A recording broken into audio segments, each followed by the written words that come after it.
Janata garage combination repeat చేస్తూ young tiger NTR, Koratala Shiva చేస్తున్న latest cinema దేవర.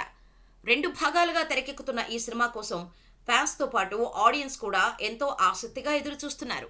RRR తర్వాత టైగర్ నుంచి వస్తున్న సినిమా ఒకటైతే కొరటాలకు ఇది ప్రెస్టీజియస్ ప్రాజెక్ట్. అందుకే దేవరపై అంచనాలు భారీగా ఉన్నాయి. దసరాకు రావాల్సిన ఈ సినిమా సెప్టెంబర్ 27కి ప్రీపోన్ అయింది.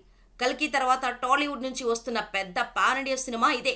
ఇప్పటికే దేవరా షూటింగ్ చివరి దశకు చేరుకుంది. ప్రస్తుతం దేవరా 1కు సంబంధించిన కీలక షెడ్యూల్ జరుగుతోంది. ఎన్టీఆర్, జాన్వీ కపూర్, ప్రకాష్ రాజ్, షైన్ టామ్, శ్రీకాంత్తో పాటు కీలక నటీనటులు ఈ షెడ్యూల్లో పాల్గొంటున్నట్టుగా తెలుస్తోంది. ఇక ఈ షెడ్యూల్ పూర్తి చేసిన తర్వాత ఎన్టీఆర్, జాన్వీ కపూర్లపై ఫారెన్లో ఓ పాట షూటింగ్కు ప్లాన్ చేస్తున్నారట.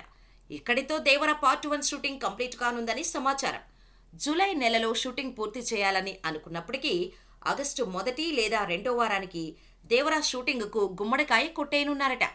ఇక ఈ సినిమా అయిపోగానే వెంటనే వార్ 2లో జాయిన్ అవ్వనున్నాడు ఎన్టీఆర్.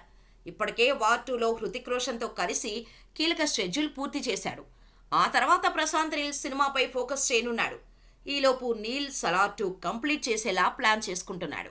ఏదేమైనా దేవరపై అంచనాలు మాత్రం గట్టిగానే ఉన్నాయి.